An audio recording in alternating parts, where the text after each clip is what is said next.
வணக்கம். இன்றைக்கி நம்ம பார்க்க போகிற ரெசிபி என்னென்னு பார்த்தீங்கன்னா, ஒரு 3 வகையான கார சட்னி தான் பார்க்க போகிறோம். ரொம்ப சிம்பிளாகவும் இருக்கும்.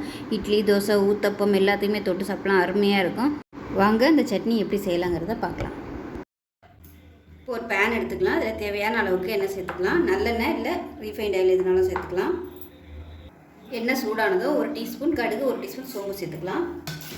இப்போ இதில் ஒரு கொத்து கருவேப்பிலை சேர்த்துக்கலாம். இப்போ இதில் நல்லா ஒரு 15 வரமிளகாய் நல்லா அந்த மாதிரி பிச்சுட்டு வச்சுருக்கேன். இதை அப்படியே சேர்த்துக்கலாம். நம்ம மிளகாத்தூள் போட போகிறதில்ல, வரமிளகாய் மட்டும்தான். அதனால் காரத்துக்கு தேவையான அளவு சேர்த்துக்கலாம்.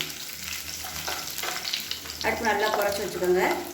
அந்த மிளகாயோட ஃப்ளேவர் வரணும். பாருங்கள், லைட்டாக சிவக்க ஆரம்பிச்சிச்சு. இந்த ஸ்டேஜில் ஒரு 6 பல் பூண்டு நச்சு வச்சுட்டு அதையும் சேர்த்துக்கலாம். இதையும் சேர்த்து நல்லா கலர் மாறி வர அளவுக்கு வதக்கி விட்டுக்கலாம்.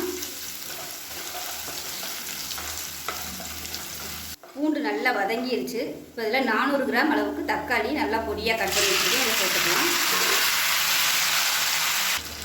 இப்போ இதில் உப்பு சேர்த்துக்கலாம். அரை உப்பாகவே சேர்த்துக்கலாம். கடைசியாக பத்தலைனா உப்பு சேர்த்துக்கலாம். இப்போ இதில் கொஞ்சமாக மஞ்சள் சேர்த்துக்கலாம். சேர்த்துட்டு கலந்து விட்டுட்டு அப்படியே மூடி வச்சிடலாம். தக்காளி நல்லா மசிஞ்சு வரணும். உப்பு மஞ்சள் தூள் போட்டோம்னா சீக்கிரமாகவே மசிஞ்சு வந்துடும். இவ்வளோதான் இதுக்கு தேவையானது. நல்லா மசிஞ்சு வந்ததுக்கப்புறமா வெல்லமும் ஒரு லெமன் ஜூஸ் மட்டும் நம்ம புளியணும். அவ்வளோதான் இதுக்கு தேவையானது. வேறு இப்போ எப்படி இருக்குதுன்னு பார்க்கலாம். இப்போ பார்த்திங்கன்னா இந்த மாதிரி தான் இருக்கும். இப்போ தக்காளி எல்லாத்தையுமே நம்ம நல்லா மசிச்சு விட்டுக்கலாம். விருப்பம் இருந்தால் நீங்கள் தக்காளி எப்பயும் போல் அடிக்கிற மாதிரி அடித்து கூட சேர்த்துக்கலாம். இப்போ நான் மேஷர் வச்சு இந்த தக்காளி எல்லாத்தையுமே நல்லா மசிச்சு விட்டுக்கலாம். இல்லைன்னா மசியாது. நாட்டு தக்காளியாக இருந்தால் சீக்கிரமாகவே அந்த தோல் பார்த்திங்கன்னா நல்லா சாஃப்டாக இருக்கும். நல்லா மசிஞ்சு வந்துடும்.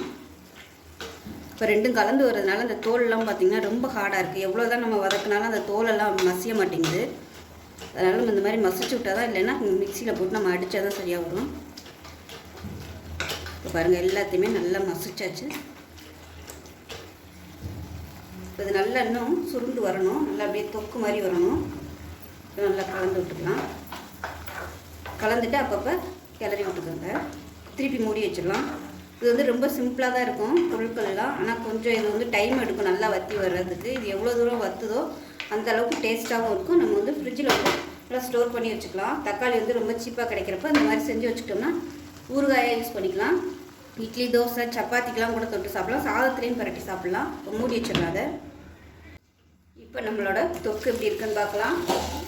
பாருங்கள், நல்லா அப்படியே ஓரம்னா எண்ணெய் பிரிஞ்சு சூப்பராக வந்துருச்சு. இப்போ தண்ணியெல்லாம் ஊற்றக்கூடாது. இப்போ பார்த்திங்கன்னா 1 டேபிள் ஸ்பூன் வெல்லம் சேர்த்துக்கலாம். இந்த இனிப்பு புளிப்பு காரத்தோட டேஸ்ட்டு சூப்பராக இருக்கும். சப்பாத்திக்கெலாம் தொட்டு சாப்பிடும்போது வெல்லம் சேர்த்திங்கன்னா நல்லாயிருக்கும். வெல்லம் சேர்த்து நல்லா ஒரு பரட்டி விட்டுக்கலாம். இப்போ 1 நிமிஷம் நல்லா கலந்து விட்டாச்சு. கேஸ் அமர்த்திடலாம். அமர்த்திட்டு அரை டேபிள் ஸ்பூன் அளவுக்கு லெமன் ஜூஸ், அதாவது எலுமிச்சம்பழம் சாறு சேர்த்துக்கலாம். இது இந்த தக்காளியோட டேஸ்ட் நல்லா தூக்கி கொடுக்கும். அவ்வளோதான், அருமையாக ரெடி ஆகிடுச்சு. ஃப்ரிட்ஜில் ஸ்டோர் பண்ணிக்கிட்டிங்கன்னா நீங்கள் ஒரு 2 வாரம், ஒரு 3 வாரத்துக்கு மேலே சூப்பராக வச்சு சாப்பிட்லாம். சாதத்தில் போட்டு பரட்டி சாப்பிட்லாம். அருமையாக இருக்கும். தக்காளி அடித்து ஊற்றிட்டு இது மாதிரி நல்லா வற்ற விட்டு எடுத்திங்கன்னா சூப்பராக இருக்கும். நல்லா ஸ்மூத்தாக இருக்கும். ஸோ நீங்கள் அந்த மாதிரியும் செஞ்சுக்கலாம். அவ்வளோதான், அருமையாக ரெடி ஆகிடுச்சு. ஸோ இது மாதிரி செஞ்சு பாருங்கள். இட்லி, தோசை, சப்பாத்தி, சாதம் எல்லாத்துக்குமே அருமையாக இருக்கும். செஞ்சு பார்த்துட்டு எப்படி வந்துச்சுங்கிறத சொல்லுங்கள். வீடியோ பிடிச்சிச்சின்னா லைக் பண்ணுங்கள், கமெண்ட் பண்ணுங்கள், சேனலை சப்ஸ்கிரைப் பண்ணுங்கள், பக்கத்தில் உள்ள பெல் பட்டனை ப்ரெஸ் பண்ணுங்கள். நன்றி. இதில் தேவையான அளவுக்கு எண்ணெய் சேர்த்துக்கலாம். ஒரு டீஸ்பூன் போல் எண்ணெய் சேர்த்தா போதும். எண்ணெய் லேசாக சூடாக ஆரம்பித்ததும் 2 டேபிள் ஸ்பூன் அளவுக்கு கொள்ளு பருப்பு சேர்த்துக்கலாம். இப்போ இது மீடியமான ஃப்ளேமில் நல்லா வறுத்துக்கணும். கொள்ளு வறுபட்டுருச்சுன்னா நல்ல ஒரு வாசனை வரும். அந்த அளவுக்கு வறுத்துக்கணும்.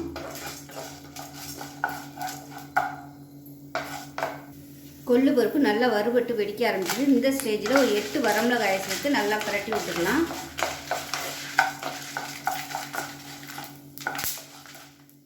இப்போ வரமிளகாய் நல்லா வறுபட்டுருச்சு. இதில் பார்த்திங்கன்னா சின்னதாக ஒரு பெரிய வெங்காயம் நறுக்கி வச்சுருக்கேன். அதை சேர்த்துக்கலாம். அதோட ஒரு 6 பல் பூண்டு சேர்த்துக்கலாம். இது பதிலாக நீங்கள் சின்ன வெங்காயம் சேர்த்திங்கன்னா டேஸ்ட் நல்லாயிருக்கும். சின்ன வெங்காயம் சேர்க்குறதா இருந்தால் ஒரு 10லேருந்து 15 சின்ன வெங்காயம் சேர்த்துக்கோங்க. இப்போ இது வதங்கும் போது நல்லா ஒரு 2 கொத்து கருவேப்பிலை சேர்த்துக்கலாம். கருவேப்பிலை சேர்த்திங்கன்னா டேஸ்ட் நல்லாயிருக்கும். இதோட கொஞ்சமாக கொத்தமல்லி இலையும் சேர்த்துக்கலாம். கருவேப்பிலை, கொத்தமல்லி சேர்க்குறது உங்களோட விருப்பம் தான். இப்போ இதோட சின்னதாக ஒரு தக்காளி சேர்த்துக்கலாம். நான் வந்து கொஞ்சமாக வைக்கிறதுனால வெங்காயமும் தக்காளி கொஞ்சம் கொஞ்சம் எடுத்துருக்கேன். நீங்கள் நிறையா வைக்கிறதா இருந்தால் அளவு வந்து கூட எடுத்துக்கோங்க. அதே மாதிரி கொள்ளு பருப்பும் கூட எடுத்துக்கோங்க. இது எல்லாத்தையும் நல்லா வதக்கி விட்டுக்கலாம். தக்காளியும் வெங்காயமும் நல்லா மசிஞ்சு வரணும். இப்போ இதில் சுண்டக்காய் சைஸுக்கு புளி சேர்த்துக்கலாம். புளி வந்து கம்மியாக சேர்த்தாலே போதும். இப்போ பார்த்திங்கன்னா தக்காளி வெங்காயம் எல்லாமே நல்லா வதங்கிடுச்சு. இதில் 1 டேபிள் ஸ்பூன் மட்டும் துருவன தேங்காய் சேர்த்துக்கலாம். உங்களுக்கு வந்து சட்னி நிறைய வேணும்னு நினச்சிங்கன்னா தேங்காய் வந்து இன்னும் கூட நீங்கள் சேர்த்துக்கலாம். இப்போ இதுக்கு தேவையான உப்பையும் சேர்த்துக்கலாம். சேர்த்துட்டு அமர்த்திடலாம். அமர்த்திட்டு ஆற விட்டுட்டு நைஸாக அரைச்சிக்கலாம். நான் வந்து கொள்ளு பருப்போடு சேர்த்து தான் அரைக்க போகிறேன். இந்த சட்னி வந்து கொஞ்சம் நெருன்னு இருந்தால் நல்லாயிருக்கும். அதனால் நான் எல்லாத்தையுமே மொத்தமாக போட்டு அரைக்க போகிறேன். உங்களுக்கு வந்து ரொம்ப கறி போயிடும், புதுசாக பண்ணுறவங்களா இருந்தால் நீங்கள் வந்து அந்த கொள்ளு பருப்பையும் வரமிளகாயும் தனியாக எடுத்துகிட்டு ஃபஸ்ட்டு அதை அரைச்சிட்டு அதுக்கப்புறமா வெங்காயம் தக்காளி வந்து போட்டு நீங்கள் அரைச்சிக்கலாம். இப்போ ஆறட்டும். ஆறுனதுக்கப்புறம் அரைச்சிட்டு பார்க்கலாம். இப்போ பார்த்திங்கன்னா சட்னி நல்லா நைஸாக அரைச்சாச்சு. எந்த அளவுக்கு உங்களுக்கு கெட்டியாக வேணுமோ தண்ணியாக வேணுமோ அதுக்கு தகுந்த மாதிரி நீங்கள் வந்து அரைச்சிக்கோங்க. இது வந்து கெட்டியாக அரைச்சிங்கன்னா துவையலாக கூட யூஸ் பண்ணிக்கலாம். இப்போ மிக்ஸி கப்பில் அலசிட்டு அந்த தண்ணியை சேர்த்துக்கிறேன். இப்போ இதை நல்லா கலந்து விட்டுடலாம். கலந்து விட்டுட்டு இதுக்கு வந்து இப்போ தாளிப்பு கொடுத்துக்கலாம். கடுகு உளுந்து கருவேப்பிலை போட்டு தாளிச்சிக்கேன். அதை சேர்த்துக்கலாம். இது வந்து தாளிக்கணும்னு அவசியம் இல்லை. விருப்பப்பட்டால் நீங்கள் தாளிச்சிக்கலாம். இல்லைன்னா அப்படியே சாப்பிட்டா கூட நல்லாயிருக்கும். அவ்வளோதான். இட்லி தோசை எல்லாத்துக்குமே சூப்பராக இருக்கும். கெட்டியாக அரைச்சிங்கன்னா நம்ம சாதத்துக்கு கூட தொட்டுக்கலாம். லெமன் சாதம், சாம்பார் சாதம், வெரைட்டி ரைஸ்க்கெலாம் கூட தொட்டுக்கலாம். அருமையான இந்த கொள்ளு பருப்பு சட்னி செஞ்சு பாருங்கள். உடம்புக்கு ரொம்ப ஹெல்த்தியாகவும் இருக்கும். சளி பிரச்சனை இருக்கும்போது அடிக்கடி செஞ்சு சாப்பிடுங்க. நார்மலாக தக்காளி சட்னிலேருந்து உளுந்து கடலைப்பருப்பு தான் போட்டு வைப்போம். அதுக்கு பதிலாக இந்த மாதிரி கொள்ளு பருப்பு போட்டு சட்னி செஞ்சு சாப்பிட்டு பாருங்கள். ரொம்ப ஆரோக்கியமாக இருக்கும். ஸோ செஞ்சு பார்த்துட்டு எப்படி வந்துச்சுங்கிறத சொல்லுங்கள். வீடியோ பிடிச்சிச்சின்னா லைக் பண்ணுங்கள், கமெண்ட் பண்ணுங்கள், சேனலை சப்ஸ்கிரைப் பண்ணுங்கள், பக்கத்தில் உள்ள பெல் பட்டனையும் ப்ரெஸ் பண்ணுங்கள். நன்றி. ரெடி பண்ணிக்கலாம். இந்த சட்னிக்கு பார்த்திங்கன்னா 2 பொருள் தான். சின்ன வெங்காயம் எடுத்திருக்கேன். நல்லா 1 கப் அளவுக்கு அதை சேர்த்துக்கலாம். இதோட காரத்துக்கு ஏற்ற மாதிரி ஒரு 8 வரமிளகா சேர்த்துக்கலாம். எவ்வளோ காரம் தேவையோ நீங்கள் அதுக்கு தகுந்த மாதிரி சேர்த்துக்கோங்க. இப்போ இது 2 மட்டும்தான். இது வந்து அரைச்சிட்டு பார்க்கலாம். தண்ணி கொஞ்சமாக ஊற்றி நல்லா நைஸாக அரைச்சிட்டு பார்க்கலாம். இப்போ நல்லா நைஸாக அரைச்சாச்சு. ஒரு பேன் எடுத்துக்கலாம். இப்போ தேவையான அளவுக்கு எண்ணெய் சேர்த்துக்கலாம். எண்ணெய் வந்து இதுக்கு ரொம்ப செலவாகாது. சும்மா நம்ம தாளிக்கிறதுக்கு மட்டும்தான். எண்ணெய் சூடாகட்டும். எண்ணெய் சூடானதும் கடுகு 1 டீஸ்பூன் சேர்த்துக்கலாம். சீரகம் விருப்பப்பட்டால் நீங்கள் சேர்த்துக்கலாம்.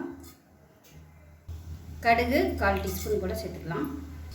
கருவேப்பிலையில் சேர்த்துக்கலாம். எல்லாமே நல்லா புரிய ஆரம்பிக்குது. நம்ம அரைச்சி வச்சுருந்த வெங்காய தக்காளி பேஸ்ட்டை சேர்த்துக்கலாம்.